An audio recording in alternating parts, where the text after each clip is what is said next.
The block, Seth. Use the cinder block. Seth, I can't lose you. Oh my... One more time. Seth.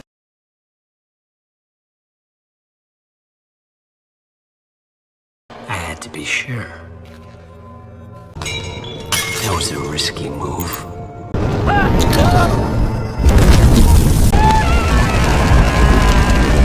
The movie kicks off with Seth, a guy who's just woken up and is introduced as someone living a very isolated life. No family, no friends.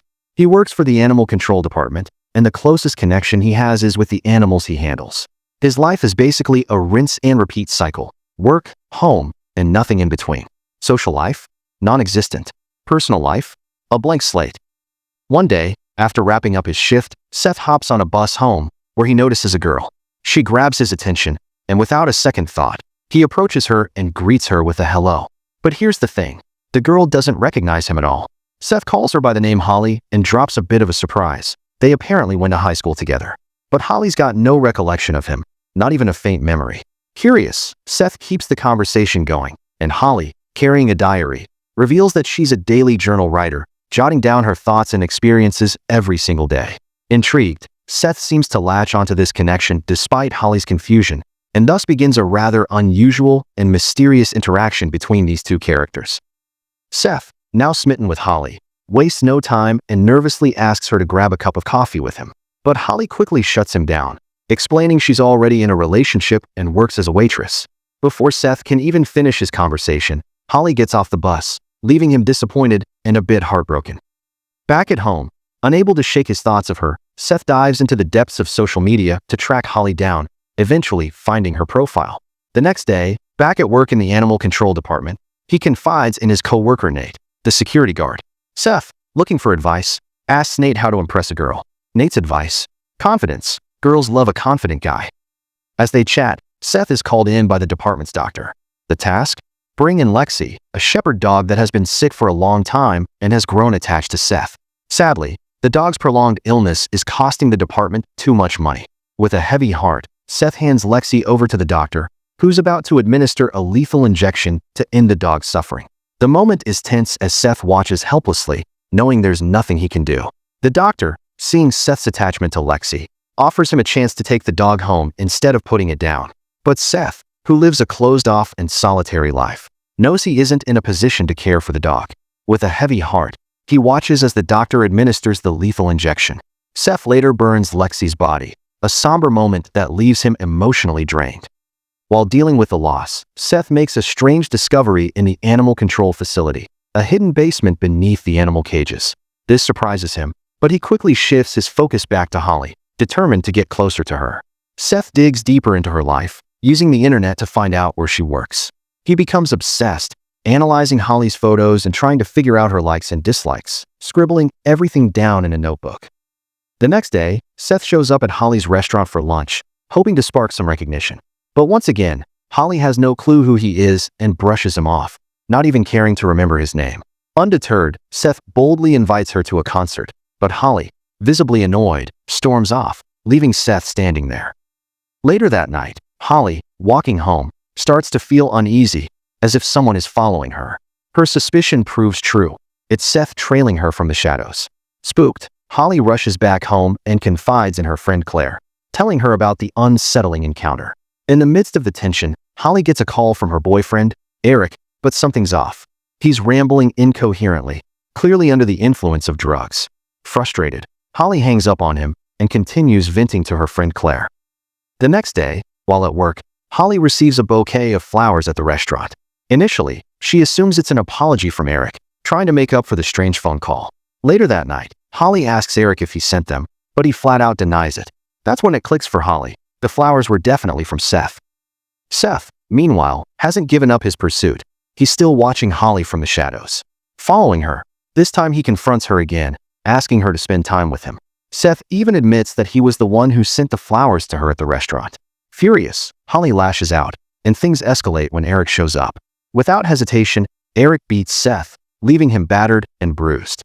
Despite the beating, Seth's obsession doesn't end. He later manages to get his hands on Holly's personal diary, the one where she writes her daily thoughts, further fueling his unsettling fixation on her. Seth, now fully consumed by his obsession, returns home with Holly's diary in hand. As he reads through its pages, he uncovers more intimate details about her life and stumbles upon a shocking secret she's been hiding. Determined to take things to the next level, Seth starts plotting his next move. The following morning, Seth heads back to the animal control facility and begins working on something sinister. After researching online, he constructs a steel cage in the hidden basement he discovered earlier. To complete his plan, he steals a paralyzing injection from the clinic, one used to sedate animals. Curious about its effects, Seth even tests the injection on himself, leaving him briefly paralyzed. That night, he resumes stalking Holly, waiting for the perfect moment. When he notices her apartment is empty, Seth seizes the opportunity. He sneaks in, injects her with the paralyzing drug, and kidnaps her. Seth drags her unconscious body to the animal control department, hiding her inside a box. When his co-worker Nate briefly notices the box, Seth quickly diverts his attention and continues with his twisted plan. Seth locks Holly in the steel cage he built in the basement, leaving her trapped and helpless. When Holly finally regains consciousness, she realizes she's been caged. In a desperate attempt to escape, she tries to claw her way out, only to rip off one of her nails in the process, adding to the horror of her situation. Holly screams for help, but her cries are drowned out by the noise of the animals and the isolation of the basement. She's left alone in the dark, terrified, as the long night drags on. The next day, Seth returns to work, but not before bringing Holly some food and a toilet seat for her basic needs. He insists she remember his name, reminding her that she never cared to learn it. Then, without much more interaction, Seth leaves her again, vanishing for a few days. When Seth finally returns, he finds Holly unconscious, likely from dehydration or exhaustion. He forces her to drink water, but when she tries to stop him from leaving, Seth coldly walks away, ignoring her plea. Alone once more, Holly's mind starts to play tricks on her, and she imagines her friend Silly being there with her. Desperate, she reluctantly uses the toilet seat Seth left behind, unable to hold out any longer. As if things couldn't get worse, a rat crawls near her feet, startling her at first. But in a fit of survival instinct, Holly crushes the rat, showing a new side of her, one that's growing fiercer in this twisted captivity. The next day, when Seth returns, Holly confronts him, asking bluntly, "Do you want to kill me?" Seth's response is chilling. "No, I don't want to kill you," he says calmly, "but I might if it comes to that." He goes on to confess that he's been in love with her ever since he first laid eyes on her. In his mind, he's done this for her safety, not to cause harm, convinced that he's saving her from the outside world. After their unsettling conversation, Seth leaves the basement, but not without being spotted by Nate. When questioned, Seth lies and manages to slip away unnoticed. The next day, he returns to Holly's cage, this time holding her diary. He shows it to her, revealing that he knows everything about her, every secret, every thought she's written down. Curious and unnerved, Seth asks Holly about her friend CLA. Holly denies knowing anything, but Seth insists he overheard her talking to CLA. Confused and afraid, Seth admits he heard two voices coming from the cage, even though Holly was alone. He nervously asks her, "Is CLA really here?" Holly, sensing an opportunity, denies it, but she imagines seeing CLA standing right behind Seth. In a disturbing twist, Seth unveils a truth Holly wasn't expecting. CLA doesn't exist. She's nothing more than a hallucination, a figment of Holly's imagination. Seth tells her, "You're sick," and lays out the details of her mental state. He recounts everything she wrote in her diary, including the painful truth about her past relationship with Eric. It turns out that Holly and Eric were engaged, but she discovered through Eric's phone that he was having an affair with none other than CLA. The revelation leaves Holly reeling as Seth exposes not only her darkest memories, but also the depths of her unraveling mind. Tormented by her past, Holly reveals a dark and twisted event to Seth.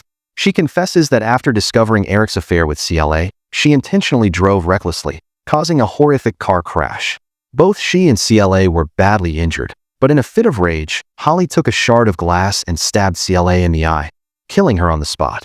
Seth listens intently as Holly tries to downplay the situation by claiming she's a writer and that everything she wrote in her diary is purely fiction. But Seth isn't buying it.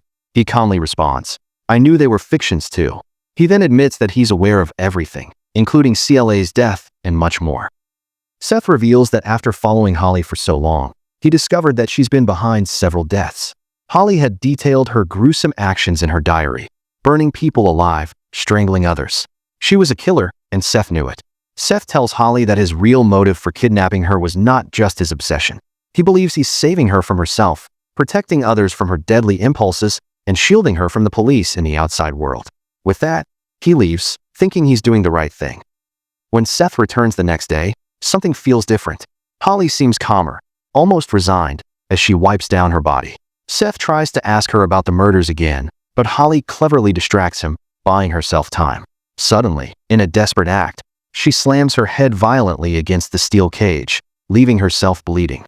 It's clear that Holly is at her breaking point, and to make matters worse, Seth hasn't fed her for days, intensifying her physical and mental decline. As the tension escalates, Holly, desperate and manipulative, begs Seth for food, but he coldly refuses. She changes her tone, sweetly telling him she might have fallen in love with him. Hooked by her charm, Seth leaves to fetch food. But Nate notices Seth sneaking out once again. Suspicious, Nate goes to the basement, where he finds Holly locked in a steel cage. Desperate, Holly pleads with Nate to break the lock, but he's unable to. Just then, Seth returns, catching them both in a shocking twist. Holly urges Seth to kill Nate, pointing to a nearby rock. Under her influence, Seth smashes Nate's head with the rock, killing him instantly. Now, Seth has crossed the line. He's a murderer, just like Holly. She calmly guides him on how to dispose of the body so the police won't trace it back to him. Seth meticulously removes Nate's fingerprints, pulls out his teeth to prevent identification, and cuts the body into small pieces, feeding them to the dogs over 2 days. As the police begin investigating Nate's disappearance, suspicion falls on Seth. Officers warn him that they'll be watching closely. Terrified, Seth becomes more entangled in Holly's web. She manipulates him further, questioning his love for her and demanding a gruesome token, his finger, as proof of his devotion. Shocked, Seth hesitates, but Holly's words work their magic again. In a horrifying moment, Seth cuts off his own finger, writhing in pain. Taking advantage of his vulnerability, Holly grabs his knife and threatens to slit her own throat unless he lets her go. Enchanted by her once again, Seth unlocks the cage, believing her sweet words. As she steps out, he's convinced that Holly has finally fallen in love with him. But in a brutal twist, Holly turns on him, slashing Seth's throat with his own knife before escaping. In the aftermath, Holly is seen reunited with Eric, and her fiction has been published. However, the toxic cycle continues. Eric is still cheating on her. In a final chilling scene, Holly visits a house where a filthy and disfigured man is kept in a cage, missing a finger. The man is barely recognizable, but it's Seth, now a broken shell of his former self. The screen fades to black, and the movie ends. Make sure to subscribe and turn on notifications so you can watch more videos like this. Thank you for watching, and see you next time.